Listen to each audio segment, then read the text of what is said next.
It's engaging, informative, top-notch. Talk that I like, Top-notch. politics I like. That's how you gotta roll. I've never been so disturbed and so excited. This is the Unforced Turnovers Podcast, talking sports, society, and life in general. Here's your host, Ray Palma.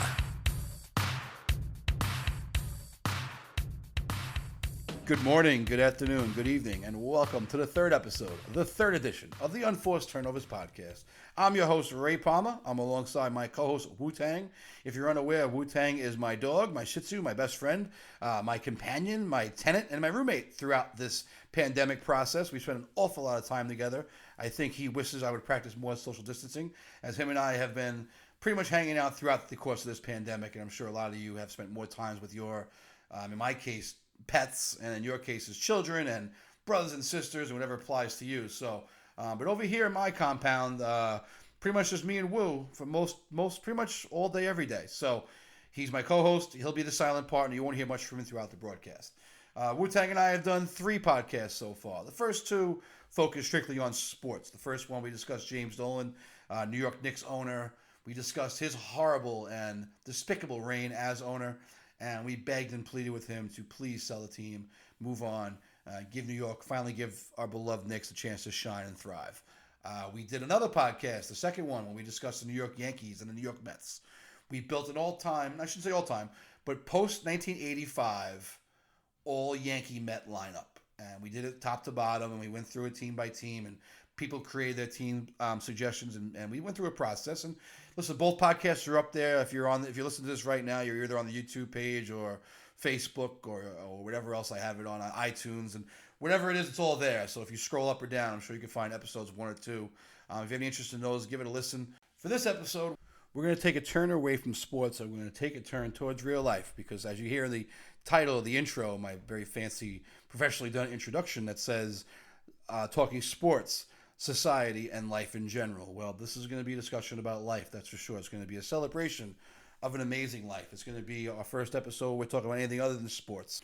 You know, I intended on having episodes, things like having West Brighton bartender friends of mine coming in and sharing their craziest stories from wild nights watching West Brightoners drink booze. I thought about having teacher friends of mine coming in and sharing their craziest stories they've seen over the years in New York City classrooms and various other New York City teaching situations. But unfortunately, you can't do that until the pandemic's over. It's hard for me. I'm not very tech savvy, and for me to have guests remotely and record it all and figure it out all by myself with my very basic tech knowledge is not going to happen. So those type of episodes are not possible. But here, this episode is just a matter of time. It's a matter of place. May 8th is a special birthday to a special friend of mine, and this episode is dedicated to him. It all started on August 10th. August 10th, I was in Toronto, Ontario, Canada. This is a Saturday. I had spent the Friday there in Toronto. I like to go to Toronto to watch Yankees, Blue Jays. Seeing baseball games up close, or seeing any sport really up close, is one of my favorite things to do in the world. And Toronto gives you a unique opportunity to sit really close for an affordable price that you can't get in New York City or at Citi Field or Yankee Stadium, that's for sure. So decided that it was much cheaper to fly to Toronto, pay for a hotel room, get the tickets, than it would be just to sit, try and pay for a Yankee Stadium. So that's something I'd like to do. It's fun, a little trip. I usually get away. If I had life decisions to make in my coaching career, my teaching career, I've had decisions to make oftentimes during the summertime as far as how I was going to handle the fall. And oftentimes I use this trip to clear my head. I went to the game on Friday night. I had, fat heads, and I was sitting on camera, as a matter of fact. A lot of people will remember seeing me on television and, calling me. And it was literally, I'm on camera the entire time. Like when the batter was at the plate, I was there. Like, you couldn't miss me. A big fat guy right in the middle of the screen. So August 9th was a really, really fun day. Really, really good time. Back to the hotel, obviously. A couple of adult beverages, a nice meal, and a great night's sleep. A night's sleep to where I wake up in the morning, and it's a phone call from my good friend Mars. Mars, ironically, but the Mars calling is the only person that could call and not set off any red flags, ironically. Pretty much anyone else that I know, good friend, acquaintance and everybody in between text messages these days. Mars, for whatever reason, has not really got on the text message bandwagon, and is more of a phone call guy to this day. So when I see the phone ringing and it says Mars Cell, and later on we'll allude to how cell indicates friendship. I see Mars Cell and I look at it and I'm just waking up, and my initial reaction is, I'll call him back. And then for whatever reason, I decide, you know what, let me just get it now. I reach up, pick up the phone, it's Mars, and he sounds extremely serious, which is, not his normal tone and not our normal tone. Usually he's just calling me to, for some type of shenanigans or whatever plans we may have for the day. So immediately I realized something's up, and I'll never forget that he just kind of uttered the words. He's like, "Ray, have you seen any of your messages?" And I said, "No, I saw I had a bunch of, I'm seeing now, because as I'm talking to him, I'm looking at my phone and I can see missed calls and messages coming, a bunch of them." And so he said something along the lines of, "Have you seen your messages?" And I said, "No, I haven't read them yet." And then he said, quote, "Ray, Fan's dead." And the world as I knew it at that point came crashing down. It's still hard to even get through that, to relive that moment now, as I prepared this. And trust me, I've deleted and redone this particular part about 10 times, and I'm not doing it again. So whatever I say from this point forward, and if I break down, I break down. But we're going to keep trying to plow through this as best we can and get this positive message and positive remembrance of my good friend, or my best friend, or West Brighton's best friend, Billy Fani. So we're going to dedicate this entire episode to my dearest friend in the world. We're going to tell his real life story through the eyes of myself and some of our closest friends, some of people from the neighborhood, and people that were good friends with Fan, and some people may call him Billy. I've only actually really called him Fan, but obviously Billy Fani, William Fani. He was very dear to a lot of people. We're going to tell his story through my eyes, the eyes of his friends, and we're going to tell it direct. We're not going to sugarcoat it. We're going to keep it, we're going to tell some out there stories, and we're going to tell his life story again through our eyes. I'm saying the people I've spoken to individually, and the people you're going to hear from directly as the podcast goes on today. You're going to hear from a lot of different people, and you're going to hear our views. And this is something that hopefully his daughter Ryan can listen to and enjoy, and get to hear stories about her dad and learn from. This is something that we're doing for her, so that she can have something when she's ready. And who knows? Listen, when we're older, we're not going to remember these things. We're going to get old. We're halfway there, most of us. So we need to continue to tell these stories and to keep these remembrances. So that's the main reason I decided to do this, was to have something for Ryan to listen to, and his wife Erin can decide when Ryan is old enough to hear all these stories based on some of the content. I mean, we didn't tell the craziest of the crazy stories. We'll reserve those when she's really old enough. Plus, some of those stories don't belong recorded anywhere. But nonetheless, a lot of the good ones and a lot of the great memories will be told today. And like we said, Mom will decide when Ryan is old enough to hear them. So I guess just start with my friendship with Billy Fani. And started, Curtis High School for me was after my freshman year. Now I'm a year older than Fani though. So when I'm a sophomore at Curtis, he's a freshman at St. Peter's. So I'm a sophomore at Curtis. I'm enjoying the change. I wasn't very fond of St. Peter's as a student, and enjoyed life at Curtis much better. So, and became good friends with a guy named Dennis Rizzo. Riz was in my class, a couple of my classes. I just had the same type of personality, and we ended up becoming friends. And you start. Actually, he's the one that brought me back into wrestling. I hadn't watched wrestling for a couple of years, and that was the time of the NWO was formed, and Macho Man was getting thrown through windows, and then eventually joined the NWO and Hollywood Hogan and all that other great stuff. So he convinced me to start watching wrestling again, and I became very good friends with Dennis Rizzo, and we would hang out and do things. And eventually Riz had other friends, and we had some mutual friends too along the way. But Riz would, we would do certain things. He'd go out and have a 40, and Riz would pour some out for Fan. And I would always be like, well, I don't know who this is, but okay, I'll pour some out for the guy. And so we'd hang out a lot with myself and Joey Neer and Elliot Wilson, and, like Mars, Tommy Pennant, and different guys, that particular crew from back then. and we'd hang out a lot. But throughout these times, they would always allude to Fan. I guess some may have said Bill, but for the most part, Fan. And be alluded to him and say, free the homie Fan, or pouring out BS for Fan, like we said. And it was always odd to me, going, well, I wonder what, I never actually asked. I kind of just went with it. I didn't know. Honestly, I thought he might have been dead, which is pretty ironic now, considering the topic we're talking about. But I didn't really know, so I didn't say anything. And then just eventually one day I go, yo, what is up with Fan? Who is Fan? What is Fan? Whatever. So they continued to tell me a story about what happened and why Fan's in trouble. Basically and essentially, Fan decided, or I shouldn't say decided, Fan was part of something that if it happened now would probably get him like 20 years in jail, I would imagine, or at least some kind of terrorist charge or some form of major trouble. But you got to paint a picture of the the mid to late 90s. It was a different world,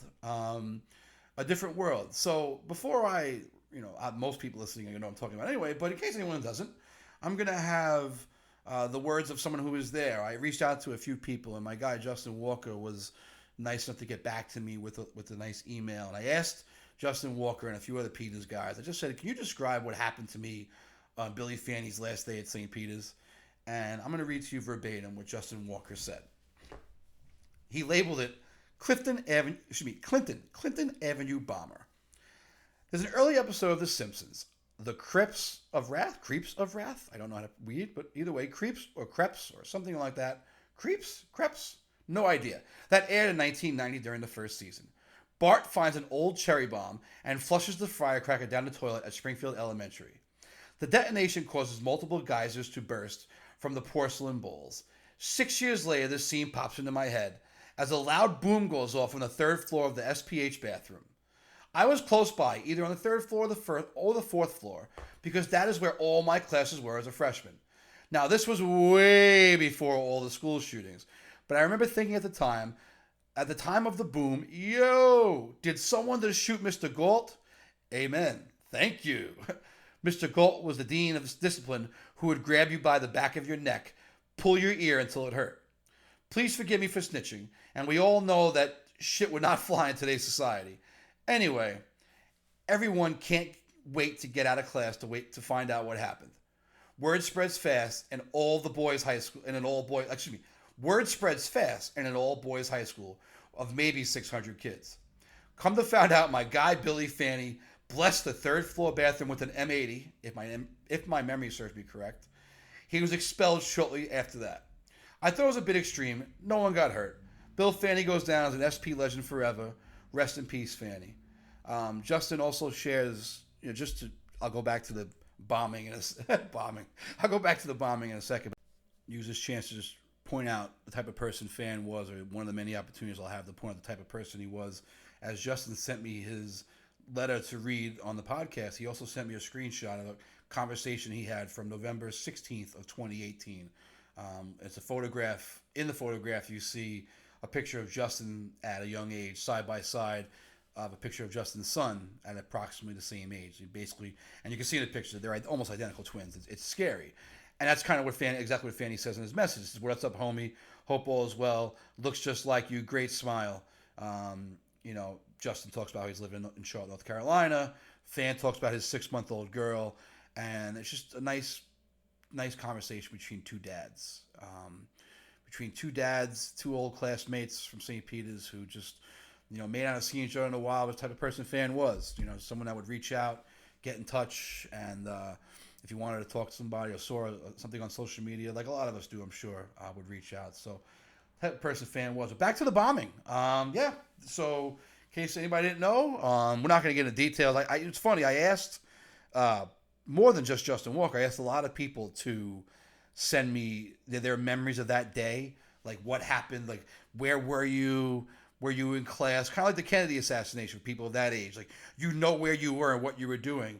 I was trying to get that out of the Peters people, kind of tell me their story. Like Justin said, I was on the third or fourth floor. He kind of told me, but from the Peters guys, all I kept getting was like all the theories, and like I guess it's kind of still a little unsolved in some ways. So everybody a lot of guys just wanted to like kind of tell the story, and no one's interested in doing that. I don't care what happened at St. Peter's that day. But we do know, and according to Fan and what he admitted to, and listen, he's dead now, so who really cares, right? He blew up the bathroom at St. Peter's. There are other factors. I'm not getting any of that stuff. Not putting any other grown men's name into this, but there is definitely on that day, not solely, but he was the reason the bathroom exploded at St. Peter's. And I think Justin's letter was right. I believe it was an M80. Not really sure. But the long story short, bathroom explodes, St. Peter's shakes. Billy gets kicked out of St. Peter's at the end of that, and I can kind of justify that. Thinking about that would have happened now, right? If that would have happened now, he's doing a bid. Like he's on some terrorist charges, and he's in an awful lot of trouble. So he's actually, I believe they let him take his test. I think he came back to take his Regents. It was supposed to end of the school year, but then transferred to Curtis, much like I did. I transferred to Curtis after my freshman year. I did 1 year at Peters. He did 3, and he got to spend his senior year at Curtis, which he'll tell you was one of the best times of his life. I mean, if nothing else, going from a school from all boys to co-ed is just a whole other universe. So he's, from that moment, which was probably, the low point of his life, equal the high point of his life. But that moment was the reason that when I first met Riz, and when all this started, I didn't become friends with Fan for quite some time. Then I remember it. I remember the day. I remember we would go to the YMCA. At this point, we're high school, so I was a basketball player. Riz played football. I used basketball player loosely. I was on the basketball team. Not very good at it, but I was there. And Riz is a very good football player, and Fanny was on the baseball team. So all of us played our own sports at our own schools. And Joe was an all-world football player. Mars also a baseball. So all of us did something athletic in high school. And so we go to the YMCA, where I also worked. But we'd also go to play basketball and I guess quote unquote workout, although I was never much of the workout maniac. And we go to the Y, and just one day at the Y, and Riz was like, "Oh, Ray, this is Fan." So I had met the person that I had heard all these stories about, or at least a few stories about, most notably the blowing up the bathroom at St. Peter's story, and was introduced myself, said what's up, and blindly trust someone that Riz says is cool to be cool. So that day.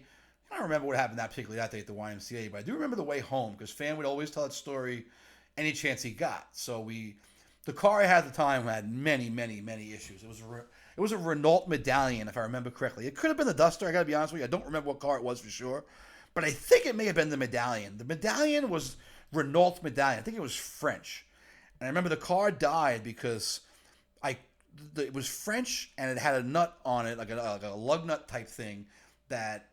You couldn't get it off to get an oil. Every mechanic I took it to said, "I don't know how to get this thing off to give you an oil change without puncturing the oil, whatever."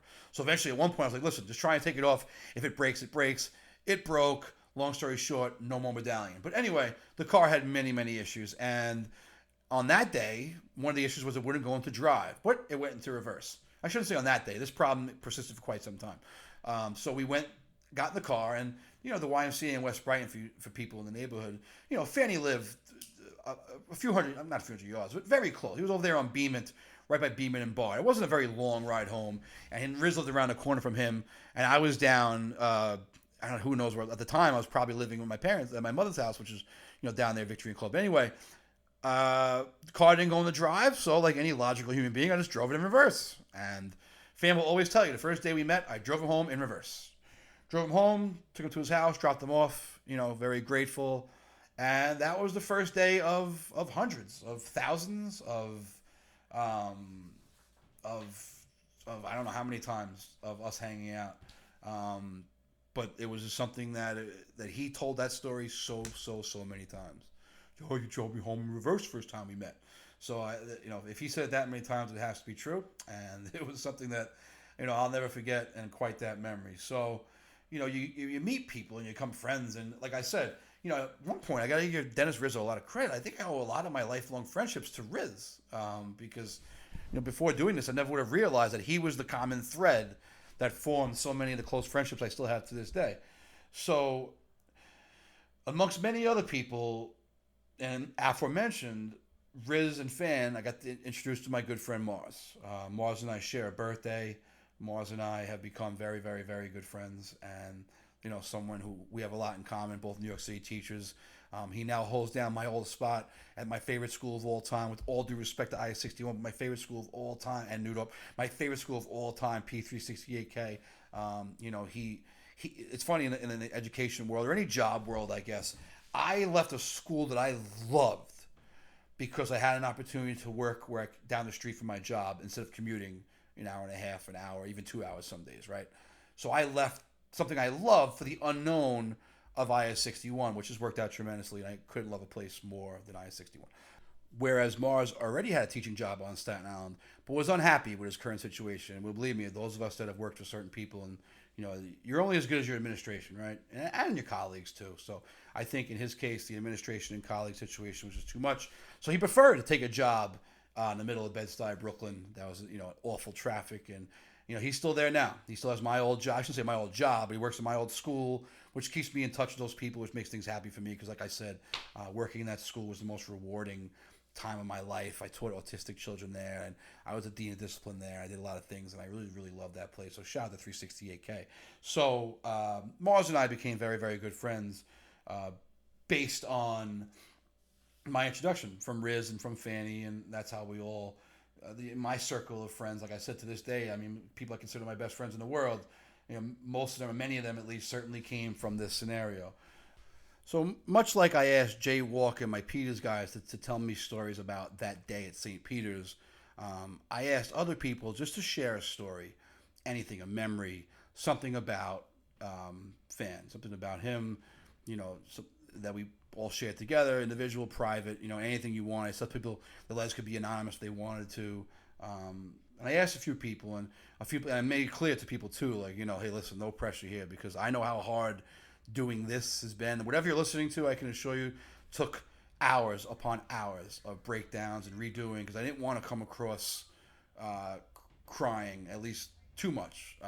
We'll see how this goes. I'm only 20 minutes in here, so we'll see. But I didn't want to come across with too much emotion in that regard. I wanted to speak clear. I wanted to be able to hear, and I wanted to share fan stories. So a lot of people got back to me, and I shouldn't say a lot of people, but a few people got back to me and wrote these letters, and I greatly appreciate their contributions. And we get into Billy's contribution now. When I say Billy, I mean Mars. Oh, wow, I just called him Billy. That might be a first. Anyway, Tank Ass, Billy Mitnock, Mars. He wrote, this is his contribution, his memories of Fan. Just a couple of funny thoughts or stories. As far as being a sports fan goes, Fan didn't really have a strong allegiance to anyone other than the New York Yankees. Yes, he liked the Knicks and occasionally went to Giants games, which we usually benefited from once a year, also as his uncle had season tickets in a luxury box at Giants Stadium. You would think that would have made him a Giants fan, but no, he decides to be a Buffalo Bills quote-unquote fan simply because they share the same name. Yes, really, because they share the same name. This connection was also evident when we used to play John Madden football for PlayStation or Xbox. His play calling was unconventional, to say the least. There were no typical strategies applied to situations like 3rd and long, an obvious passing situation for most, or 4th and long, where most would likely punt. Not Fan. He would undoubtedly call something like a fullback draw, or something else that flies in the face of the current odds and convert. The approach against the odds would often work out similarly when playing cards, too. Specifically in 2-card drop, when you have to have the best 2-card hand. Obviously, pairs, aces, and picture cards, etc. are the best cards to have. There would be at least 1 or 2 times where Fan would stay in with the less than desirable hand, such as 2-3 or 4-5. And of course, he would somehow win the pot. I remember him having success in Acey-Deucey many times applying that same mentality. After Fan got kicked out of St. Peter's for blowing up the toilet in the boys' bathroom his junior year, he transferred to Curtis. As part of his punishment from his parents for this and another incident, Fan was not able to get the car he wanted and was forced to drive around an old Crown Victoria for a long time. It was a boat. I remember that car getting egged on Halloween to the point where it was almost unrecognizable. The funniest thing was that Fan didn't bother to clean it up and proceeded to drive it around as is. Fan thought that this would help lead him to getting a newer car from his parents. He had that Crown Vic way longer than he wanted. Signed off, Mars. Yeah, Mars hit on a few things there that really struck home. I said I hadn't met Fan prior to the YMCA that day, but that's not the truth. I didn't know I was lying when I said it, but that brings back a memory of the day I actually met Fan. So, in the car with Riz, and it's Halloween. And for those of you, if anyone younger is listening, Halloween used to be a whole different ball game than it is now. Halloween used to be a day of action, day of damn near violence, and a day of some wild stuff. Halloween was not for the weak, that's for sure. And I'm driving around with Riz on Halloween, and we have our shaving cream and eggs and all types of stuff, and we're doing a whole bunch of stuff that, like I said, at the time was a lot more socially acceptable. Although the stuff we were doing is probably not acceptable in a lot of different terms. Anyway, at some point, I'm driving around and Riz is encouraged. I forget who I'm with, but someone else is with us too. Maybe Big E, somebody. And we're driving along and they just go, "That's Fan, get fucking Fan." So driving along and we're going and we track down Fan. And before you know it, the two cars are just winging eggs at each other. Windows open. Now my windows were closed on my side, luckily, but Fan's windows were being open, and I was just drilling his car with eggs. He hit my car bad too, believe me.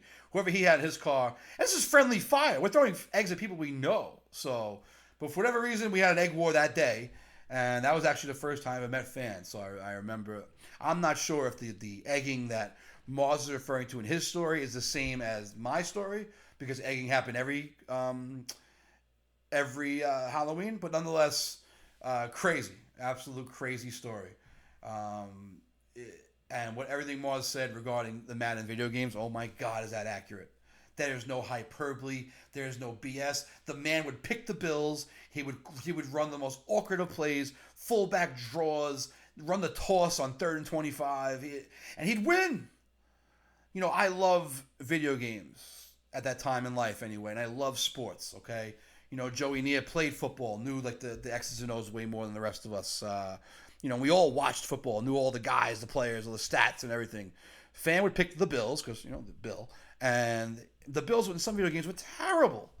And it didn't matter. And you'd use whoever team you had, and he'd find a way. He always won the first time he played. I don't know how, I don't know how else to say it. It was quite accurate what he said there regarding Fan and his ridiculous ability to win Madden football games, despite not knowing the players on either team.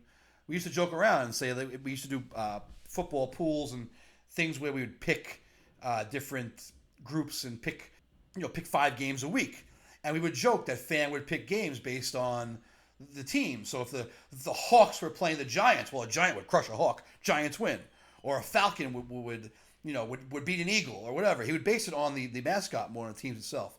We would joke about that. I'm not sure how accurate that is. Also, just all of what Mars said just really ties in and describes the type of person he was. And thank you, Mars, for that major contribution. And it brings back a lot of positive memories and a lot of things we'll never forget. So, we're going to move that right along. Now, I am not very tech savvy, and I hope this comes across clearly and concisely like I want it to. But we're going to play this. Now, another person that hung out a lot, from their times is, me, Big E, and Fan hung out a lot. And, Big E wanted to chime in, and I asked him if he could share his memories. I have an audio recording. I hope it comes across good. I am not very tech savvy. But here we go. The Big E, in his own words. This is Elliot, a.k.a. Big E. Me and your dad grew up together. We're 6 days apart. I'm born May 2nd. He's born May 8th. And, we've been friends since, 1990. And we've been rolling together, went to prom together, went to high school together. We spent our freshman and sophomore years in high school. We spent in different schools, and then we ended up being in the same school and being road dogs, our junior and senior year. And, a lot of good memories in those times. And, just know that your father was a genuine dude, and that he loved you to death, and that, we all miss him just as much as you will, and you do. And, you got a really cool village of people who are going to show you that love, that your father, would give you. And, little quick story. Like, uh, me, your dad, and a couple of our other buddies. We used to watch wrestling together. We used to go to wrestling events together. We used to go everywhere together, parties and all that good stuff, all that good teenage stuff that eventually you gonna do. And it was just a beautiful, beautiful, beautiful time in our lives. And even though like we weren't like hanging out all the time like that, like we would still call and keep in touch with each other and check in with each other because that's just the bond that we had. And it's that bond was everlasting. And I just want to let you know that like I said, you were loved, and you got a village of people who gonna show you that love. And you know and Big E loves you, and you got a great mom. You know what I mean? And your mom's gonna keep that in you as well. So just know Big E loves you. Just want to give you a little input on your dad and let you know that your dad was the coolest, the fan man forever. All right, love is love, baby girl. So you hear Elliot's words direct, and all I asked was people to share a memory or create, and Elliot decided to speak directly to Ryan, which is certainly powerful, and it brings back a lot of memories what Elliot's talking about. And I was there for most of those wrestling trips, and some of the stuff that we would do at young ages. And the drinking age is 21 here in New York State. Well, not for us, that's for sure. A lot of the stuff that we did, some of these stories we simply can't tell. I don't want to tell. I remember a lot of things a lot of these times that Big E's talking about here, and the type of person he was. Big E refers to, it's just how life goes. You get older and you separate from people, and you'll hear from other people throughout in the rest of the podcast here who will speak to that further. How you could be apart. Like I didn't physically see Fanny every day anymore at all. As a matter of fact, you get older and you get families, and in my case, I never had a family. I at least don't have any children of my own or a spouse. So therefore, I certain things that not on purpose, but I'm just not a part of that. I don't have children. I'm not going to the things that those type of functions, and jobs and families and why, and everything takes you different directions with life. Life takes you places, but Fan was always someone that would bring it back. I think Justin Walker spoke to that. Big E speaks to that as well. So, I think Big E did a great job just depicting the type of person he was. And, some of the stuff's crazy and there's some great stories, but a lot of it's just hanging out. I remember he worked for a law firm, Crash and Hollander. He worked for them for years. And I remember that once in a while they'd hire me. And we'd go to this place on Richmond Terrace. It was a real shady building. I remember you would go up a shady elevator and you would go down this hallway and you'd see, like, I swear to Christ, sweatshops to my right, like just rows of people with sewing machines and really some odd stuff that probably shouldn't have been there. But anyway, I was getting paid my $50 for the day to just for that law firm. They had storage in this building. It was just literally to throw the stuff out. And Fan would take that one job that probably took a day, maybe if that, and told them it was going to take weeks. So my $50 probably became $500. And most of the time we would go to Crash and Hollander, say, check in or whatever, then pretend to go there. Meanwhile, just go to his house or my house and play video games. We would then just head back to Crash and Hollander and put a little dirt on our clothes, do something to make it look like we worked, sweat up, do something, mist ourselves with spray bottles, whatever it was to make ourselves look like we worked. And got paid, but at that time, $50 for a day's work was good money. And considering we did nothing, it was an awful lot of fun. And the type of person he was to share the opportunity to make some money through his job. And listen, this is just one of the times that Big E story, for whatever reason, reminded me of times like that. So I'm going to just keep kind of moving along here. how to describe Chi would be like, I just think Chi is like, I think he's smart. I'll describe it like this. At one point in life, I had some personal stuff that came along, and I needed really good guidance. I had some really good, I guess, no, I had really bad fortune that led some really good fortune, and literally fortune. And I needed advice. And it's funny, a lot of people, you'd be surprised when fortune comes your way, you know, you'll hear from people, a lot of people. It was quite surprising at the time. And I talked to Pete Miranda. Miranda's, you know, a friend of ours and a great dude. And he sent me a text. He goes, Ray, you know, well, I'm not going to talk about my situation, but Ray, you know, wow, whatever, blah, blah, blah. And he wrote, listen to Chi and nobody but Chi. He's smarter than the rest of us. Pete wasn't trying to call and give me his advice. He was telling me to do what the rest of us do, listen to Chi. So I don't know how to describe Chi. Chi's the owner of Lun Swan Chinese Food. Anybody listening? Best Chinese food in the world. 85 Page Avenue. Open up again really soon.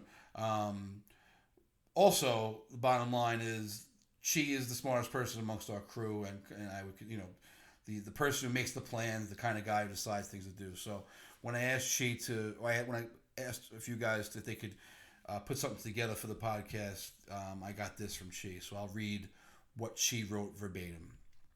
When my friend Ray asked me to write something about our friend Fanny that left us way too soon, my immediate reaction was, I don't know.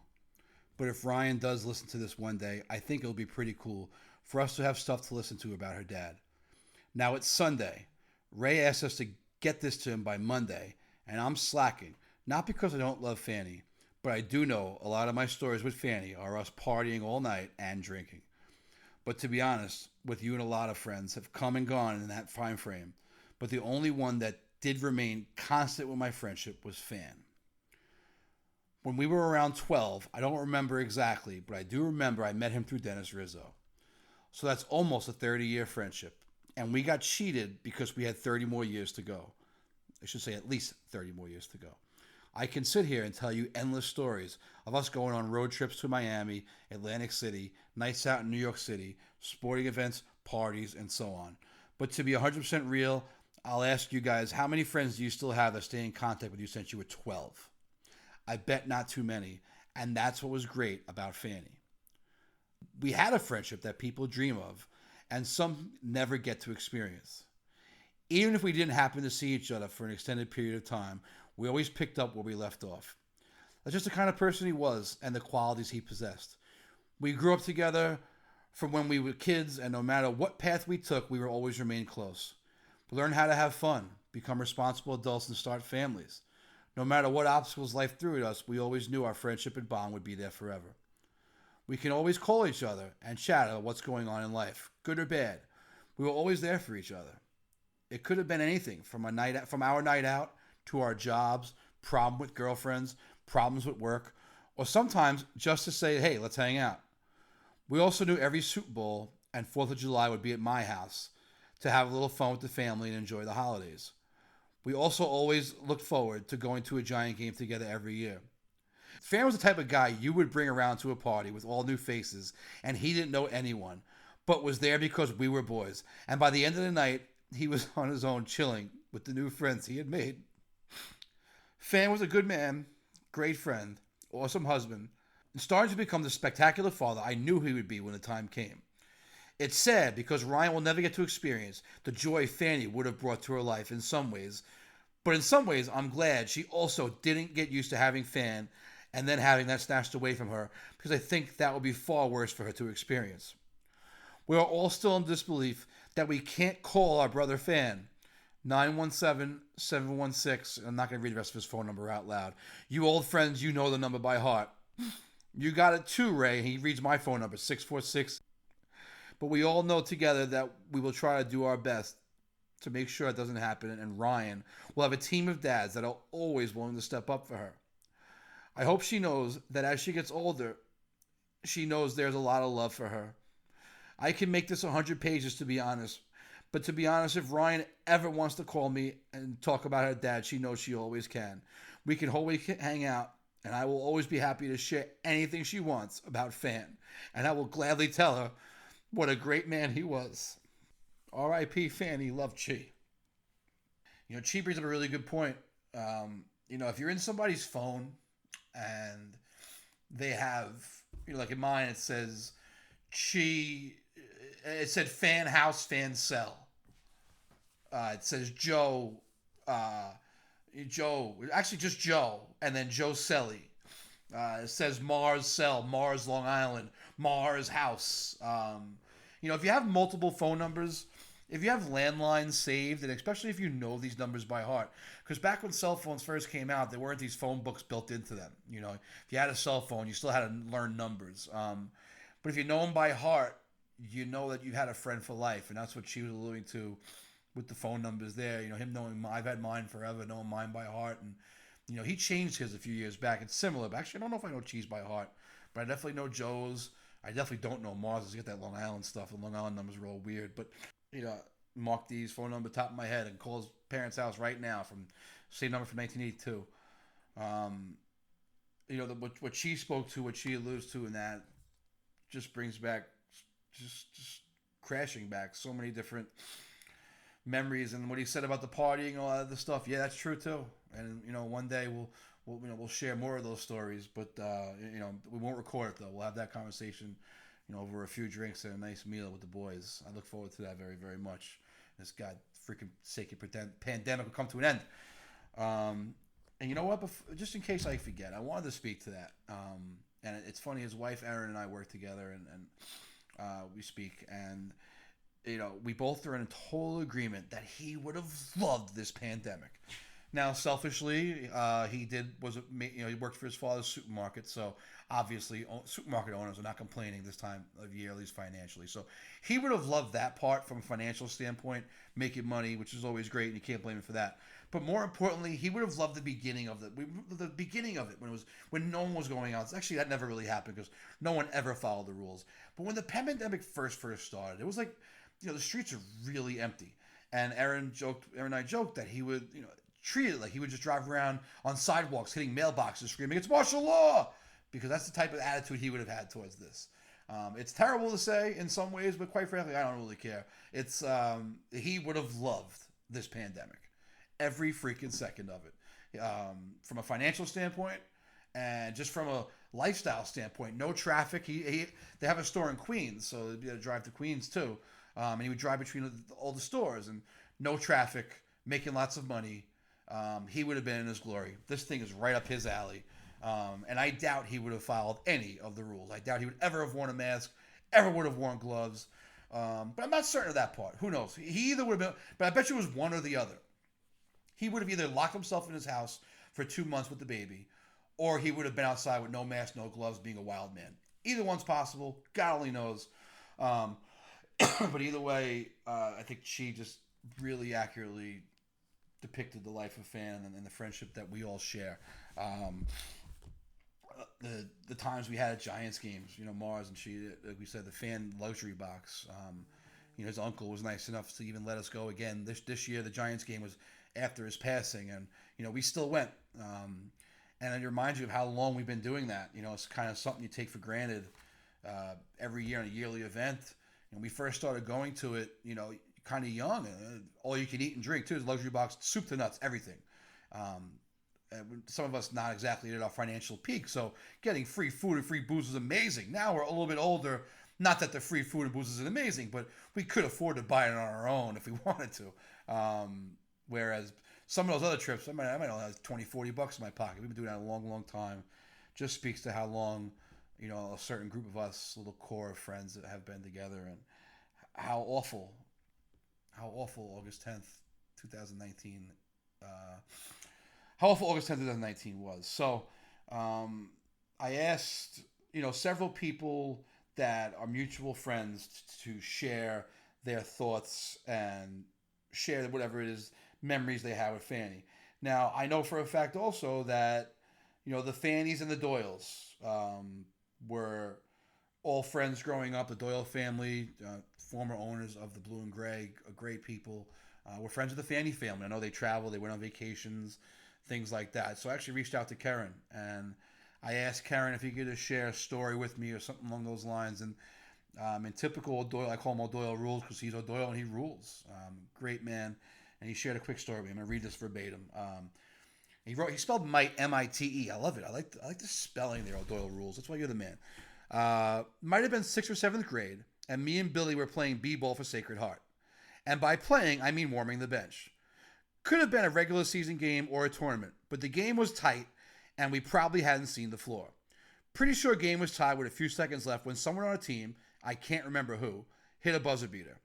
Bench erupts. Team rushes the floor, except for me and Billy. Billy picks up a ball from the bench, dribbles to the three-point line, and buries a three. And me and him celebrate like we had just won the game for us, like he had just won the game for us. To this day, one of the funniest things I've ever seen a kid do. This is one of my favorite stories of my friend Billy Fani. In typical Karen Doyle or Doyle Rules fashion, he kept it short and he kept it sweet. And he kept it funny. Speaking to Doyle, one of the first time, not one of the first time, Fanny and I are good friends. First time I met Karen Doyle was with Billy Fani, golf outing. I think we played, Driscoll man might have been with us too. And we played in the Althoff outing. I'm not sure which Althoff it was for, but it was definitely an Althoff outing. First time I ever played golf. Now I had never really played. Like I was not a golfer at all in any capacity. So we played Lotterette, go up to one of the holes, and Fanny's a witness, I'm down one witness. Beresford was the fourth, and I'm about 40 yards out of the sand. I chip it up, and I swear to Christ and anybody listening, Beresford or Doyle can back me up, and Fan can back me up from the grave. Ball went straight up in the air and straight down in the hole, like a splash. No, it didn't hit any grass, right in the cup from about 40 yards out of the sand. Something that if I did it now, I would appreciate so much more. When I did it then, I was like, oh, hey, look at that. I went in the hole. If I did it now, I would tell a story every 10 minutes until my freaking mouth fell off. But nonetheless, it's funny, too. He mentions Fan in basketball. Not a bad basketball player, but Gunna. Ryan, if you're listening to this, and I don't know if you're playing high school sports, your mom was a very good athlete, a very good basketball player. Your dad was a decent basketball player. But a Gunna, chucker, did not pass.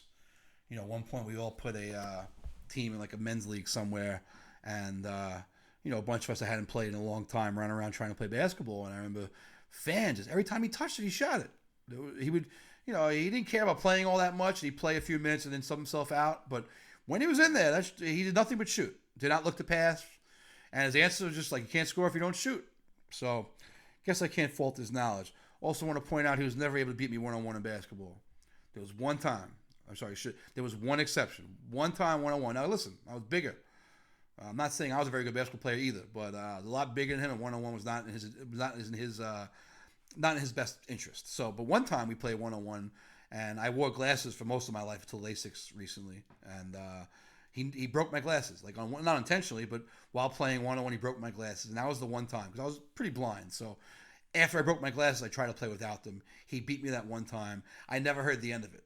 He was 1 in 56, but that one time, it was something I never heard the end of. So it's just funny to hear Karen tell the story from the bench and how, Fan made a big team moment more about him and then celebrated. So, he always had a way of making the best of a bad situation.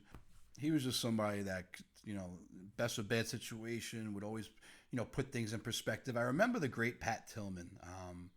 Pat Tillman, for anyone who doesn't know, was making millions of dollars a year in the NFL, and he decided to go to join the Army after 9/11 occurred. And there was a segment where I think they asked the celebrities to, use one word to describe Pat Tillman.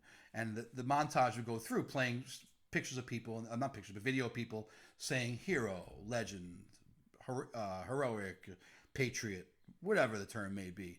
And Fan, I remember immediately saying, bonehead, which not very patriotic, but the kind of thing. Well, listen, if you want to argue that it's boneheaded to leave $10 million to go, fight a war in Iraq, I can't argue that logic. At the time, what may not have been the most appropriate for the situation, but nonetheless, I don't think he really cared about being appropriate. At least certainly not when we were younger, that's for sure. We made, like most of us, may have matured and cleaned it up a bit as we got older, but he certainly didn't need the approval of many other people. We're going to take this opportunity right now after hearing from my guy Doyle Rules. We're going to use this opportunity to take our first Zudu break. First Zudu break coming right up. I can remember Pop doing dishes as Graham gave us kisses and told us that she prayed the world is everything we wishes. My cousins and my sisters, my uncles and the aunts, such a loving family, we even love the plants. Pop was watching football, taught me how to pour a strohs, and Graham was in the kitchen with some songs we all still know. Sometimes when I miss them, I just look up at the crowds and wonder if I've even done anything that makes them proud. Life changed when they passed away, that's how we living now. Mom and dad and grandparents, I wish you were around, together like you taught us, and I know you're looking down, but can you answer any questions of this prayer I make through sound? Look at what you've done to me, but what this world has done to me.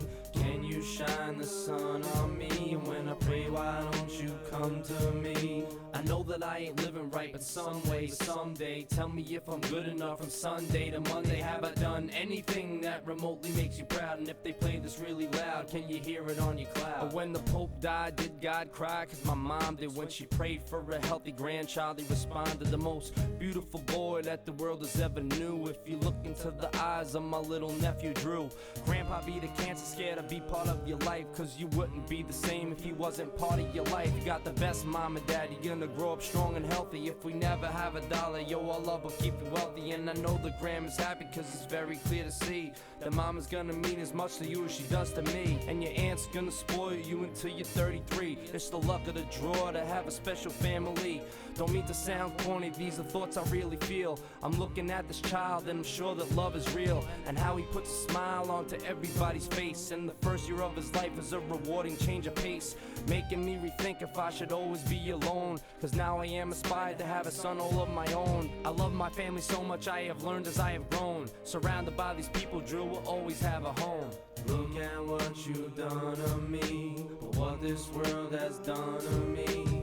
Can you shine the sun on me? And when I pray, why don't you come to me?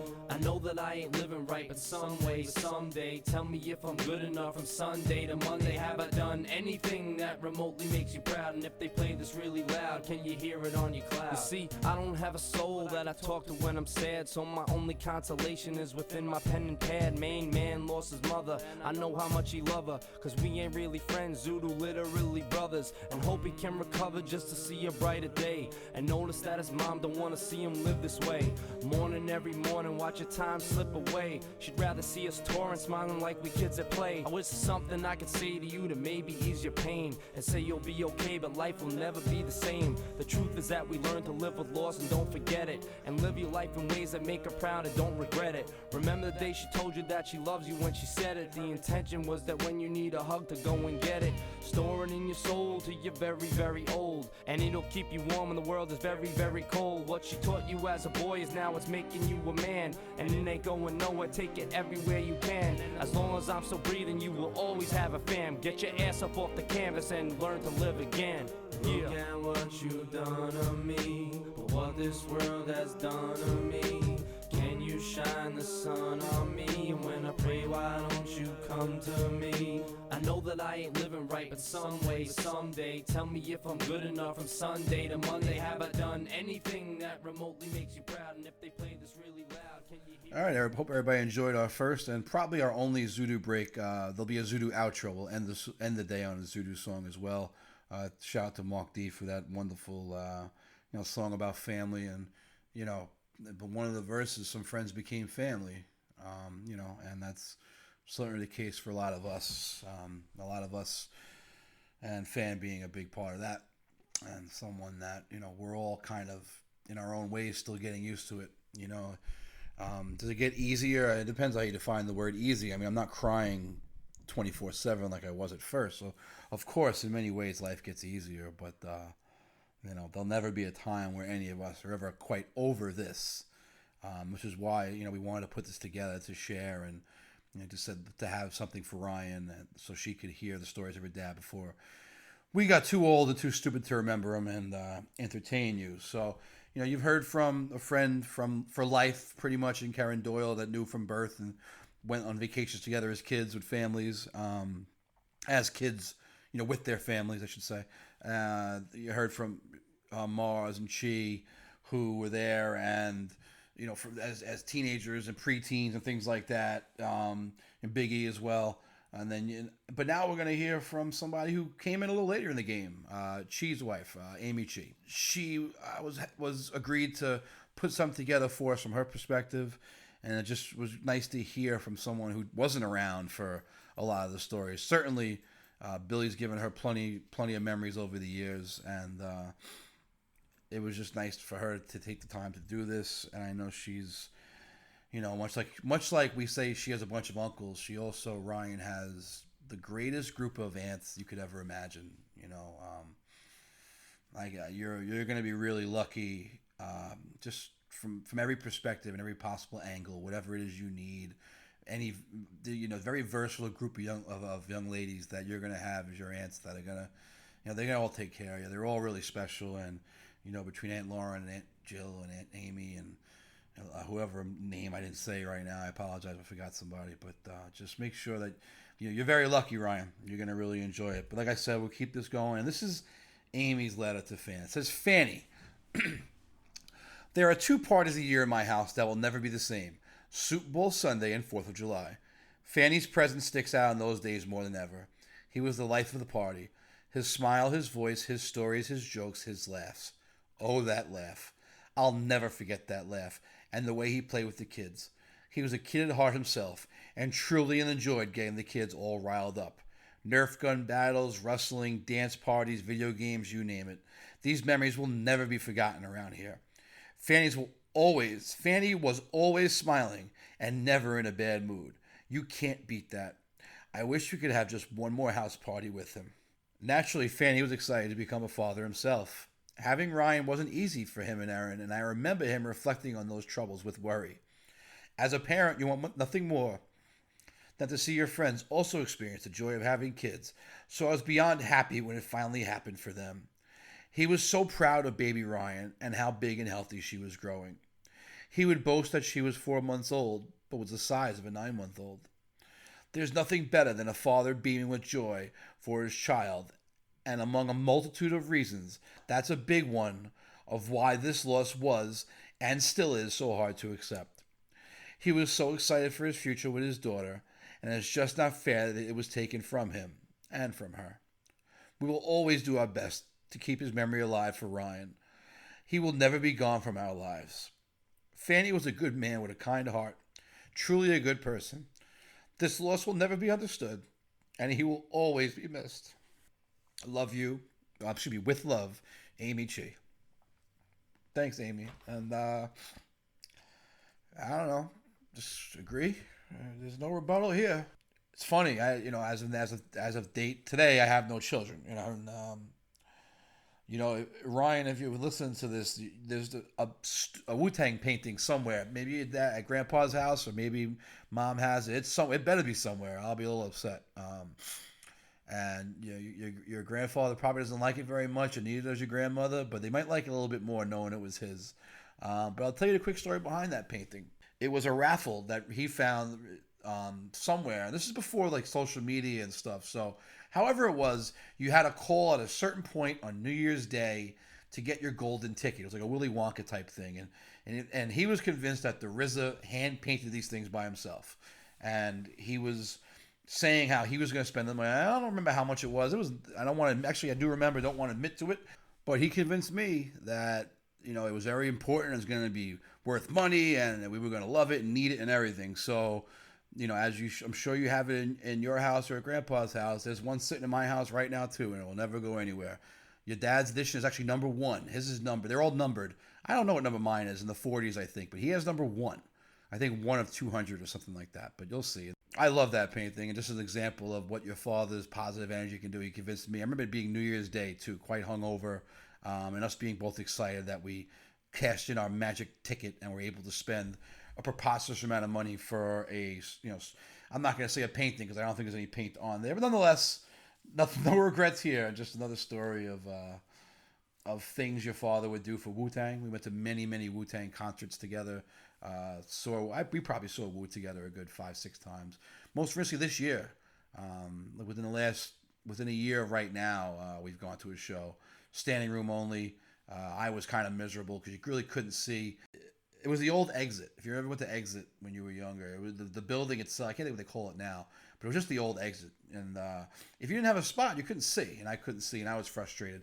Not fan, not this is now 40-year-old fan, not 40-year-old fan. He wasn't frustrated. He wasn't frustrated at all.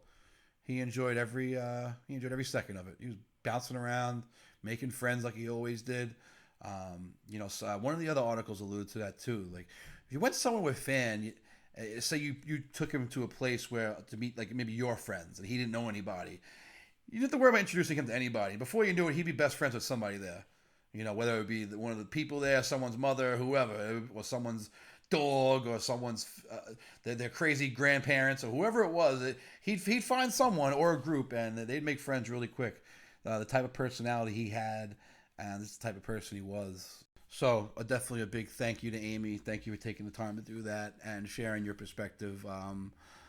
Just shows the kind of impact somebody can have in relatively short period of time on somebody.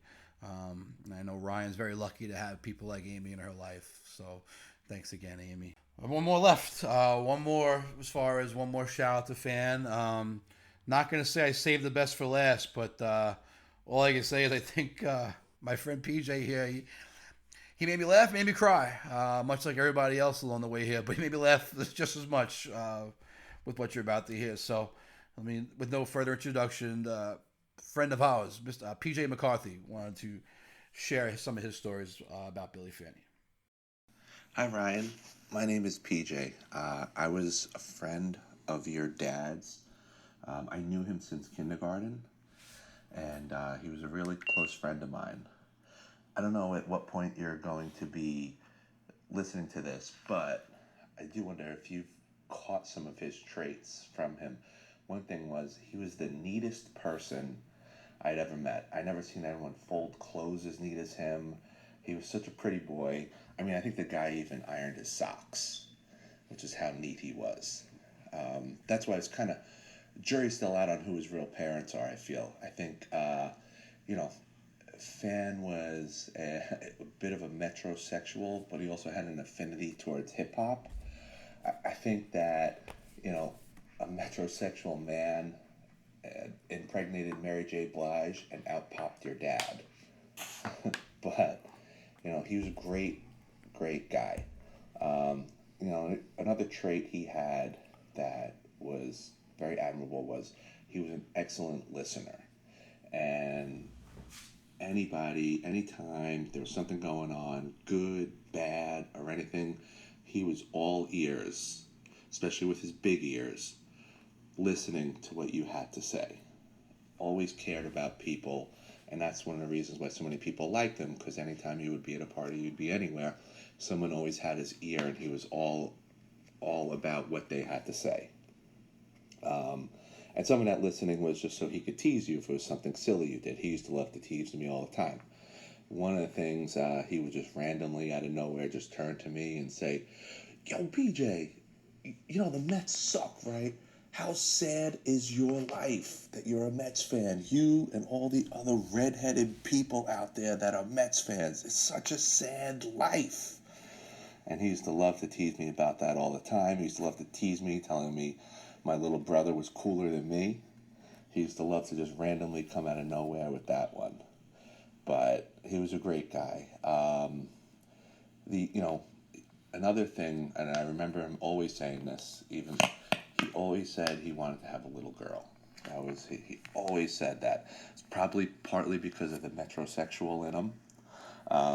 And he was a little soft, but he always said, "I always want to have a little girl, because then she'll be daddy's little girl." And also he had 2 sisters and everything like that, but he never wavered on that. It was always a little girl, never a boy. I don't even think he wanted a boy, period. But he was a great guy. The last time I saw him was May 2018 at one of his favorite places in the world, which was Yankee Stadium. We went to a baseball game there with your Uncle Billy and your Uncle Joe and your dad. And, true friends are ones that don't say, "Where you been?" when they see you, because we haven't seen each other for a while. They say, "It's great to see you." And that's the kind of friend Billy, and your uncles are. And so you're very lucky to have them around you. And, you're going to have probably a lot of uncles coming up to you. You'll have your Uncle Rob, Uncle Joe, Uncle Billy, Uncle Mark, Uncle Ray, and I'm sure there's other uncles too. And if any one of these friends of your dad's come up to you and tell you that they're your uncle, believe they really truly mean that. So hit them up for stuff. Borrow money from them. You need a ride somewhere, call them. You're going to need rides when you get older. Go to different parties, sporting events, whatever. Hit these guys up. If I'm not mistaken, I think your Uncle Ray willed his house to you when he goes. I'm pretty sure about that. You'll double check on that, but I'm almost positive. But yeah, hit these guys up because you're going to be surrounded by plenty of people that'll be there to take care of you. I'm really glad I got to tell you Dad was an amazing guy. I miss him very much. But you're going to be in good hands moving forward. Powerful words. I never knew, PJ to be a wordsmith.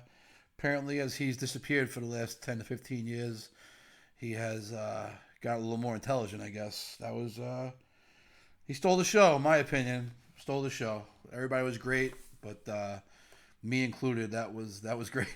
That was great. I'll have to talk to my attorney as far as the house goes. We'll have to, see what we can do about that. But what PJ said about, first of all, everything PJ said was half it freaking hysterical. The other part just really emotional. But he couldn't be more right about the uncles part. I'm only one of a bunch. There's a bunch of us. There's strength in numbers too.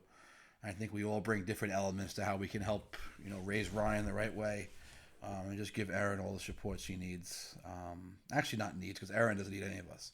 But it takes a village, and we can only help. So, whatever those of us that she trusts, I'm sure that we're all eager and more than happy to be a part and just try and help. Because, like we said, we try to put this thing together so that Ryan could hear stories about her dad. Like I said before, we got too old. You mentioned Yankee games, PJ. Back, now, well, actually, I don't know when Ryan's listening, but nowadays, pink is normal. Men wear pink. Pink is pink. But 15 years ago, pink was not meant for men. Like most heterosexual men did not wear pink at the alarming rate that they do now. So I remember one story, Yankee Stadium, with my old man. We used to went to a lot of, my dad fan and I went to a lot of games together. And vice versa, his dad would get us great seats. We go to a lot of games that way too, with his dad, or just through his dad's tickets, either way, and vice versa. A lot of Yankee games with Fanny. Many stand out. One of them is we were sitting in pretty good seats. Down about 10 rows in front of us was a guy wearing like a nylon, I think like windbreaker type jacket. So like a black windbreaker type jacket, but for reasons that no one will ever know, the sleeves were pink. And it just stood out. It looked ridiculous. It didn't match the Yankee game. For the time, someone wearing pink sleeves was, again, I know the story doesn't transcend time, because right now, if you saw someone wearing pink sleeves, you would think nothing of it. But I can assure you, in 1990, whatever this was, or 2000, whatever this was, it wasn't normal. And throughout the entire game, from before the first pitch till the ninth inning, every chance he got, he yelled out the words, "Pink sleeves!" And he yelled out, "Pink sleeves!" Every quiet, after a big hit, after a home run, after, just any time there was a moment right after it, he would yell out "Pink sleeves." National anthem ended, "Pink sleeves!" Pinks, to the point that somebody sitting near Pink Sleeves, the guy, came up and said, "Hey, buddy, can you please stop harassing that guy?" And in typical fan fashion, no, he didn't. He slowed down, but he didn't stop the entire time. "Pink sleeves!" I will never forget pink. My brother Chris remembers the Pink Sleeves story as well. I'm just going to share a few more things I remember. Like I say, I'm remembering them now, so I kind of want to get them out so that when I'm old, and I'm already getting old, so when I'm older and start forgetting more stuff, I don't forget stories about my man Fan. We shared Pink Sleeves. We'll go with first turning 21, so that would have me in like 98. So maybe 22, I'm probably 21. He's probably 20. We're gonna put it there. It's summertime. We're both living at home. I'm probably a half-assed college student, and I have one BS job at the YMCA, maybe 2 days a week, making like $7 an hour, and that was just enough, I guess, at the time to fund a summer of drinking. And let me tell you, we called it the rotation, but there was one summer, and Fanny told this story so many times to so many people that they will all back me up on this. It was a summer where every night we went out boozing. Monday night afternoons, Tuesday night we'd go to whatever, it was probably Double Inn maybe, God knows, a night at Jody. We bounced around, we rotated based on the bartenders. You go see my man Joseph at afternoons, I remember that to begin with. And we just spent the entire summer doing it. But no exceptions. We went out every night and got hammered together. And there would be other people who would join from time to time, but consistently, just me and him every night. It became the streak. We called it the rotation. Not so much on the weekends. On the weekends, it would everyone else would gather. So we would do whatever the crew did on the weekends, or do whatever, depending on situations. We do different things on the weekends. But during the week, Monday to Thursday, we had a rotation. It was one of the best times of my life. I don't know how we got away with it, how we got away with it financially, how we got away with a lot of different ways. I don't remember how we pulled it off, but we did. And those are some of the best times of my life, and I'll never forget them. We call him a good friend, and he was. He was also a horrible friend, a horrible influence at times. One particular story I don't want to forget is we're in Vegas. Now, what happens in Vegas stays in Vegas. And if I shared the Vegas stories, this podcast would not be child appropriate until Ryan was 46 years old. So we're not going to share Vegas stories, but I will share one. We're in Vegas and we are playing craps and doing extremely well. We had a very good craps run at this particular juncture. And at one point I started smoking cigarettes, which is very not me, but hey, it's Vegas, and various factors led to me starting to have a cigarette. So I had one cigarette, and then I said as the woman comes by in Vegas and like Atlantic City, the woman comes by and she has everything you could imagine. Every vice you could think of is in one cart. Beer, booze, cigarettes, anything you could buy. So I looked at Fan full story, I had smoked cigarettes in life and then quit. I haven't had a cigarette probably in years. So I said to Fan, I said, should I buy a pack of cigarettes? And most friends would tell you, no, you don't. No, you shouldn't go back to smoking cigarettes. But that wasn't his answer. Not how he handled it. He looked me dead in my eyes and said, hell yeah. And I proceeded to buy a pack of Newports and smoke cigarettes for the next, 6 months. Until I quit again. And proud to say I've not had a cigarette since. So I guess I survived. Despite Billy Fani's horrible, horrible friendship in that particular moment. Another story, I'll finish up with some of the, he had many girlfriends over the years. I don't remember who this one particularly applied to, but one girlfriend and him broke up right before a scheduled couples trip to Martha's Vineyard. And he had paid for everything. So the trip's paid for, and he had a couples trip scheduled, but I knew everybody going. I don't remember, I guess, obviously Joe and Jill, I assume Mars is there with God, whoever. I don't remember who, where, whatever, but nonetheless, there was a couples people I knew.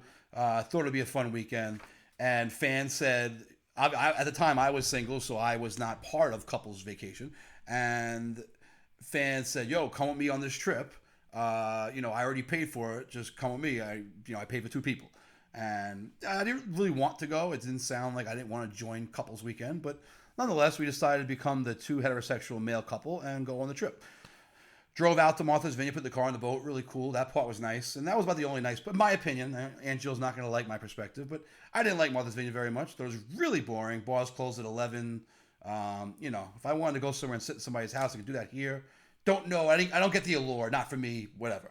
But also not for Fan. So after a day or two of Martha's Vineyard, we decided to jump ship when we leave a day or two early. We also apparently left a message. I remember Uncle Joe being pretty mad at us. Again, Uncle Joe. I don't know. Who am I talking to say uncle? Anyway, Joe, I know, was furious at us because we left the mess behind. I swear to Christ, in our minds, we cleaned it up. Again, we may not have been in the best state of mind between various activities and drinking Olympics that weekend. But nonetheless, we bailed on the trip early, left Martha's Vineyard, and went to Boston for a night. Got in the boat. We took the boat to Boston. We booked a hotel room at it had to be like the Ritz-Carlton. It was the most expensive hotel and the nicest hotel you could ever imagine that was far beyond the needs of two drunks from West Brighton. But that's what we did. We went to this fancy hotel in Boston and then went out for the night. And, he's recently single and I had been single and we both were, feeling good. You have that vacation. When you're on vacation, you have a little more, at least I'm sorry, I speak for myself. I'm more confident on vacation because I feel like whoever I run into, if I say something stupid or do something stupid, no one will ever see it again because, again, back then there's no camera phones and I'm not going to see anybody I know. I'm in another state. So, we go out that night and had one of the best nights of my life. Just went out. It was, we'll spare some details, but went out, partied hard, met people, did a lot of things. Right. So fast forward to the end. End of the night comes and there's like a group. I'm not saying like maybe 4 or 5 females. Attractive. I'm not saying knockouts, but far from ugly. Females that want to hang out with Fan and I. At this point, I'm playing a character. I mean, I probably kept the same. I don't know if I can change my name, but at this point, I'm just acting like somebody I'm not, and it's working. It's phenomenal, and and he's going along with it. I'm sorry. He's also obviously he's just playing himself. He didn't have to put on an act. He was naturally good with women and pretty much everybody. Long story short, we leave the place with 3, 4, maybe even as many as 5, a pack of women. We're in our probably early to mid 20s. I don't know. I'm not good at math, but we're in our mid 20s approximately, and these girls are probably in the mid 30s, maybe early 40s, nothing, but certainly attractive, nothing to be ashamed of. Good-looking women decided to come with us and wanted to travel with us to the next spot. So we went from one bar to another, and it's during the transition. The hotel's right there. So for whatever reason, I had to go back into the hotel room. I forget what it was, but I had to go back to the room. So I leave him alone with 5 girls and say, you wait right here. I'll be right back. Now, I knew I took a chance of him leaving me. That I was willing to risk. But what I didn't expect to happen was what actually happened. I come back down, I get out of the elevator, and there's a couple of these other girls that I remember from the club there, but not the girls that we left. And the girls that are there now are much younger. Like we went from having slightly older girls to I don't know how old these girls are, but certainly not in their 30s. And he's talking to these girls all of a sudden. I'm like, whoa, what happened? And he's like, nah, we're going to hang out with them instead. And I'm like, what happened to the other ones? He goes, I sent them off. We didn't need them anymore. And within 3 minutes, the new girls leave. So we go from having 5 women that were really clearly wanting to hang out with us to having no women. It was the one time where he really failed us miserably and really let the world down. To this day, I can think about that moment because that night could have been, from a male-female perspective, epic, and it wasn't because Billy Fani wet the bed on that particular occasion. Any more stories? Yes, I have quite a few. Creatine. Creatine is a substance you take to work out, to lift. I was never a weightlifter of any kind, but obviously any kind of fad. I tried everything once. So creatine comes out, and Riz and Joe were football players and more into their health and lifted, and Fan at points went through stretches of going to the gym and things like that for sure. But there was one particular summer where he did a few push-ups, he did some creatine, and maybe lifted weights like twice, and decided that he no longer had to wear a shirt. Now, I don't know what summer it was, but I bet you anyone around that time can attest. A whole summer went by, the man didn't wear a shirt. If there was no shoot, no shoes, no service, he couldn't go. Didn't have a shirt. Walked around topless for a whole summer. Don't know why. He was 134 pounds soaking wet with a brick in his pocket, but he just didn't wear a shirt. Don't know why. Felt he was diesel. Felt that his I don't know. He definitely wore no shirt for an entire summer. Mrs. Chi, best one line of the whole thing. Mrs. Chi, Rob's mom. We all go to Loon Schwan. I guess she hadn't seen a lot of us in a while, and she has 3 kids, and they all have a bunch of friends, and plus people from the restaurant. Mrs. Chi meets a lot of people, so remembering all of our names and faces is kind of difficult. So she's going through the pile of us, and she doesn't remember me at all, or remembers, there's Joe, and it gets to, and Fan immediately goes, Billy, of course I remember you. You're the one that never grew. Best story ever. Mrs. Chi dropping the never grew line on Fan, because while he never grew, never got any taller, waistline got a little bigger, but never got any taller. I remember Fan as someone who, if he made up his mind, that's it. If he decided something, there was no changing it. No matter what undeniable facts came thereafter, he would just go down with the ship. If fan decided something in his mind was made up, that was it. I loved his. We talked to some guys. Music stopped in 1999. There was not a single good song made after that. There was no changing his mind. You couldn't try and convince him any new songs were good. Just somebody who was set in his ways in many regards. And if he had his mind made up on something, there was nothing changing his mind. Man, woman, or child could not change that mind at all. Another quick one, Jeff Ahern reminded me of a good one. So we go, I think it was to see Artie Lang. I could be wrong, but we're going to see stand-up comedy of some kind. And Beetlejuice, the short, not Michael Keaton, but the short midget guy. Beetlejuice was one of the performers that night. So we leave there and we go into a bar near the Garden, almost, I think, right across the street. So we walk into the bar and you can see a little crowd of people. And the first thing I realized, it's Beetlejuice, because he's much lower to the ground. Beetlejuice, he got to be 3'5". My guess, top of my head, I'd be surprised if he's 4 foot tall. So I remember I quickly said, "What up, Beat?" I can't remember if I gave him a pound or not, but I do remember Fanny vividly gave him like a real good pound, and Beetlejuice showed him respect. Beetlejuice gave him the same type of love right back. And then for Jeff Ahern went to do the same thing, and for whatever reason, Beetlejuice did not show Jeff any love. As a matter of fact, he showed Jeff some disrespect. He did not extend his hand to shake Jeff's hand. He gave him a sideways look. It might have been the funniest thing I've ever seen, and certainly one of Fan's favorites. Fan mentions it constantly at anytime he saw Jeff or anytime we were all together, he'd bring that story up. It was one of the funniest things I think I'd ever seen. That's Beetlejuice from the Howard Stern Show. Yeah, Stern Show is something that Fan and I talked about a lot. We shared a big love for Stern, and to this moment, I would, something funny happens on Stern, I go to text a few people that listen to Howard, and he's always one of them to this day. I still kind of grab it, and I grab the phone and go to, hit the button to get to him. And at some point, it hits you. Sometimes it takes a second. Sometimes it takes as many as 3 or 4 seconds, though. And, it's a part of me that hopes that never changes. I hope that doesn't change. I hope I'm always thinking he's there, and then I can grab my phone and reach out. I've heard a lot about Fan. Actually, there's a couple more things. I saw something I wrote down here.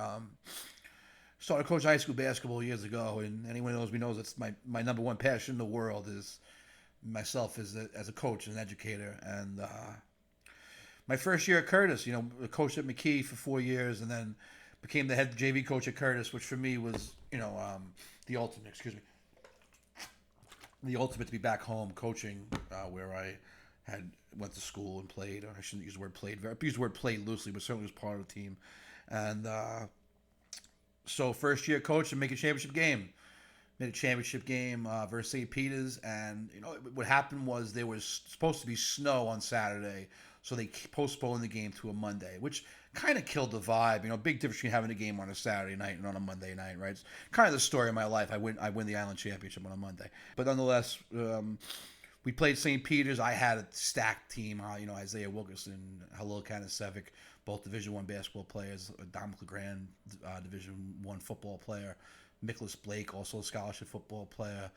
A couple of other kids might have been on scholarship for other things too. And then St. Peter's, Odi Anasicki, still playing now overseas, professional, dominant, made a lot of money playing this game. Ryan Woods, Division I athlete. Both teams just stacked with players. And I remember, we took it right at St. Peter's that day, and we would have been a team on that day. I don't know if it would have happened every time we played, but on that day, we took it right at them. And despite being down 10-0, we battled back. We tied at the half. Actually, we were down 12-0, actually. Battled back, tied at the half, and, blew their doors off the third quarter, mid-fourth, to the point where with about 4 to 5 minutes left, you kind of knew the game was over. And a few people came to the game, a lot of people came to the game, but a few amongst my friends, Joe and Fan, I remember specifically being two of them. And it was nice to see, guys that were there. Well, to watch high school. Well, in Joe's case, to watch high school basketball as well. In Fan's case, probably just to support me. I doubt Fan's attending high school basketball games otherwise. Well, nonetheless, I remember it like it was yesterday. You start planning for the end of the game. You start thinking about who you're gonna.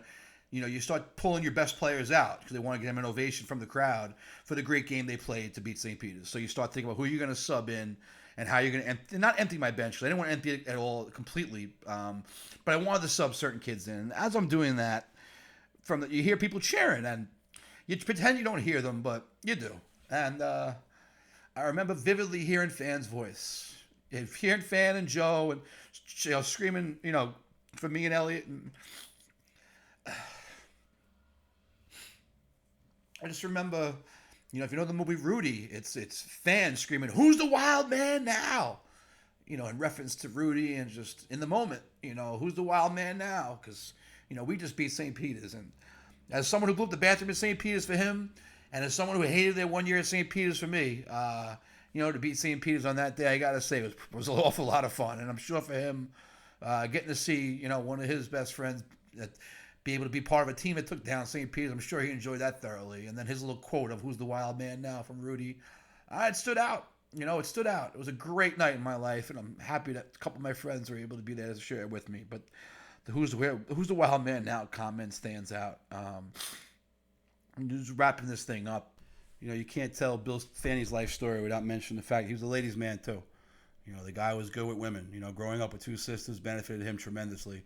Just had a way I was able to talk to. So over the years, I had girlfriends as well over the years. We went on a lot of double dates, a lot of different things. And he had a lot of different girlfriends. I mean, I had my handful, but he had significantly more than me. He had smart ones, he had dumb ones, he had tall ones, he had, I don't say short ones, but he had ones with crooked eyes. He had ones that live in Brooklyn. He had one that I co-inhabited with for a little while. He had ones that were very smart. He had ones that were very clingy. He had ones he ignored for days and weeks on end and still somehow worked together. There were quite a few stories to tell, and then maybe that's for another date. But I can tell you this, I should say. All of that changed the day that Erin was brought into his life. I had known, I knew who Erin was, just she was Meg Mallon's friend, and I knew who she was just neighborhood-wise, West Brighton stuff, but I didn't know her personally.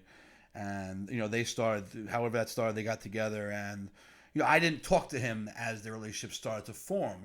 As I said, you get older, you don't speak as much, but maybe I knew they were together though. I knew it was I'd met her or whatever, but we weren't never really talked about it at all. And then he came by as a random, let's say him and Erin are dating for 2 months. He came by and we had conversation. I think we were playing Madden if I remember right. And we were talking about the girlfriend situation, and I was talking about Erin like she was one of all the other ones.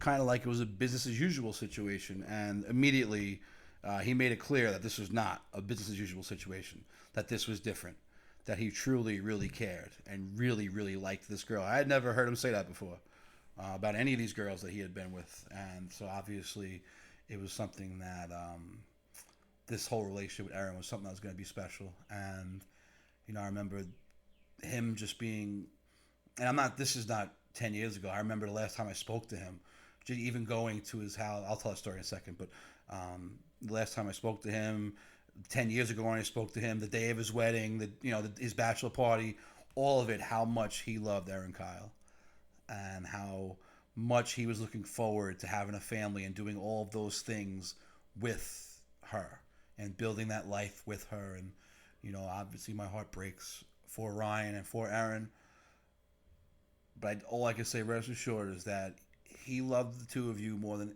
he loved you two more than he was capable of loving anyone or anything else.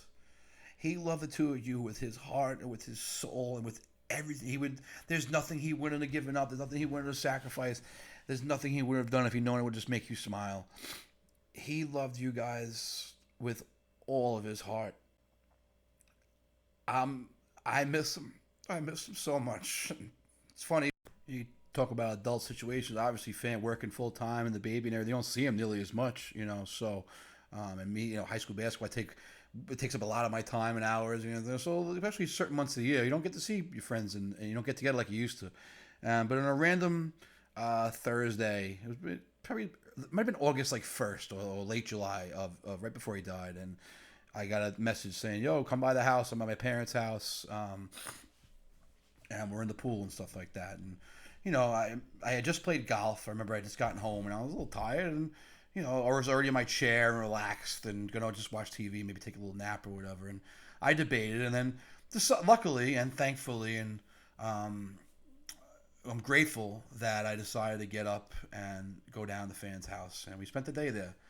Mars was there. Me, him, and Mars just kind of sat in the backyard, in the pool, made burgers, drank some beers, hung out for, it had to be a good while. I mean, we didn't leave till later, till 10, 11 at night, got there in daylight. So, nice just full day right in the backyard, enjoying things in Fan's parents' house. We all had our own homes. We all own our own houses, as a matter of fact. But I guess because of the pool, we decided to go there, or he decided to have us come there. And it was like an old, like back in the days. Going to one of our houses when our parents were away and having fun with taking advantage of the freedom. So I remember that, and I'm just really, really grateful to whoever, and I'm not very spiritual, but if someone guided me in that direction, thank you. Whoever religion you may be attached to, appreciate it, because I needed that assist that day. I'm glad I got up, and I'm glad I got to spend a few hours with my friend. And if I had known that it was the last time, I don't know if I would have done it any different, because, every conversation I ever had with him, everything was always genuine. And every interaction I never had to worry about what I was going to say around Fan. Fan wasn't sensitive. Fan wasn't a snitch. Fan wasn't a bitch. I could talk straight to Fan, and if he didn't like it, he'd tell me as such, and vice versa, or whatever. But, he's one of the few people in this world that I just felt I could just talk to, not worry about shit. And part of my language. And he was a real special dude. And I'm glad that before he passed, I had an opportunity to hang out like old times. And while I'm glad about that, I'm devastated that there'll be no times in the upcoming future. So that's about it. We're going to wrap this up. But I am not a professional. I don't know how to give, this is not really a podcast necessarily. I'm not talking about James Dolan here or the Yankees. I'm talking about, someone and some real life stuff. And I don't know how to end this. I don't know how to wrap it up right. So I'll just end it with this. This entire idea and concept came to mind so that I could give a gift to Ryan, something that she'd be able to listen to and have for the rest of her life, and have stories about her dad to hear and know. And there's a bunch more that we didn't share here. I have a bunch more. I'm sure everybody has dozens more they'll be able to share with her over the years. And like she said, that Ryan's going to know that she can call any one of us and reach out to any one of us if she ever wants to get in touch. But I think what actually happened was, while yes, this remains something for Ryan, at its core, this entire 90 minutes here is something just for Ryan, but it developed into something else, became something for me, became something I needed. I needed to finish, and I needed to listen to, and hopefully it becomes something for you if you listen, especially those of us in that close circle of friends. Actually, no, I shouldn't say that, but yes, those of us in that close circle of friends, but all of us here in West Brighton, all the people that Fan met throughout the years, all the people that met Food, all the people probably from St. John's, all the people from Crash and Hollander, all the people that, we don't know if Fan became friends with somehow, people that met Fan through us, mutual friends that ask about Fan, people, just for anybody that wants, and you know what, if you never met Fan, you just want to hear a nice story. This is just something that I hope that I did it right. I hope I did him a little bit of justice. And most importantly, if nothing else, the initial goal was met. And the initial goal was to just put something together so that Ryan could have stories about her dad. I loved her dad very, very much. And life without him is just never going to be the same. I just hope that one day we all get to meet again and can continue and pick up right where we left off, just like we did in this pool last week. 6 months ago. Sometimes with this, between Fan dying and this pandemic, I don't know the difference between 6 weeks and 6 months ago or 6 weeks and 6 days ago. But nonetheless, thank you for listening. We're going to leave with you a nice outro here. A nice Zudu Mark D outro that I think fits the whole situation appropriately. Love you, Fan Man. Ryan, Aaron, all of us are here for anything you need the rest of your lives. Love you. Goodbye this morning, no warning, the sky is falling. Yo, I remember them days we used to rhyme out loud. Piece of Staten Island in your hip-hop crowd. The haters move in silence, the love is so loud. If I fail, I knew I still made Forest Avenue proud, yeah. Goodbye this morning, no warning, the sky is falling. It ain't all about the money, yo, you best believe what I receive is secondary to what words achieve. cheap and greed are not a legacy to leave. If my daughter sees her father thinking, who the hell is he? We're wild and high-strung, we're primed to die young. The only thing she'll have are the songs that I sung. I pray that they reflect the times that I'm from, and my beats and rhymes inspire my son. Many years from now, I hope I'm sitting with my kids saying, take this here CD and say, hey, this is what I did. So every word should matter, I can stand behind them all, being proud of what I said, yo, and I'll put that on my balls. We're living in a mansion, platinum plaques upon the wall, or a one-bedroom apartment that is smaller than a store. The point I had a dream, and if I make it or I fall, I chase it and embrace it, sure as shit gave it my all. I expect every one of them to follow theirs the same. Separates the dreamers from the wieners living lame. Regardless of results, lack of effort is a shame. Art makes you immortal upon those who know your name. Goodbye this morning, no warning, the sky is falling. Family before friends, some friends became family, some became foes. I know they can't stand me. Smile to my face and hate, it's unmanly. Music works out, your fate became plan B. Listen to this track, it's only dreaming out loud. Sitting on a cloud like when I used to make them proud. Well, how I'm doing now? Wonder what they really think. A 30-year-old son who can't afford the kitchen sink.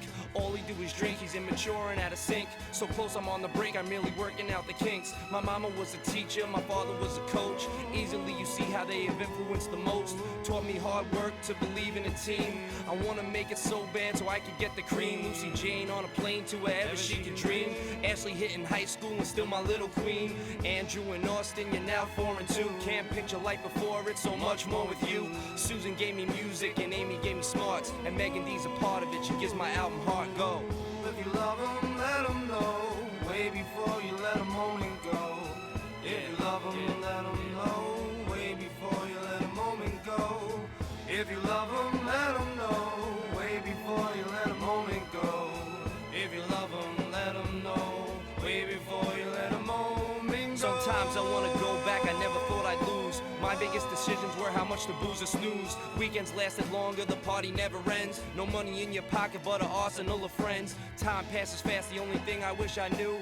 When you're turning 30, how much you miss 22. Get with the program, bro, man, time waits for no man. A stone's throw away from having everything you can. Stop being gay, just dwelling in the past. INYAASS spelling in your ass. Your task, a young failure, or old never tried. F dying, not trying, you were never alive. When you're old, you're gonna sit back and probably cry. I could've done that, yo, I just didn't try. Forget 9 to 5, all night, all day. Yes, you make money, but it's you to pay. Goodbye this morning, no warning, your time was calling. So we are barren from utopias, but packed with Ethiopias. They're financing plutonium with overpriced petroleum. What I've done is finish something I thought that I'd never. The day with Towers fell, I'm making shit that lives forever. Ready for tsunamis, I'm ready for Katrina. Send a 9/11 if you can and make it meaner. This album is a diary, a moment in time that I can only express as long as in a rhyme. Too shy to call it poetry, so let's turn on a beat. Package up real pretty and then drop it on the street. Rappers climb the mountain and they ain't got shit to say, except no one gave me nothing, why would I give this away? But you can't take it with you whether you do right or wrong, and you become immortal when you say it on a song. So you better tell it strong when this mic's no longer on. Your chance of making history is good as dead and gone. Goodbye this morning, your time is calling. Goodbye this morning, no warning, the sky is falling. Hey yo, what about when we used to rap in news? Now they even show me love in some black lagoons, cause they clap the tunes that we made in rooms, so this mother effing house don't go down in fumes. The 90s about 20 years ago, where the time gone we will never know. And I ain't being arrogant before I go, I'm New York's white hype and I told you so. Joe, I'll pay you back, Campbell never has to work. Then I'm making extra so she never has to flirt. Let my man Fan get his Dame Dash on. Call the after party, this is my last song. Shout out to Ricky C, Big Rob, Chrisley, Duff Logs, Big E, 2G, Ray P. Yeah, and everybody from the beginning. You know, still the same. Tom Sliger, PD, Archie, Tony P, Big Young, Little B, Gooch, Seuss, and me. Yeah. Never forget.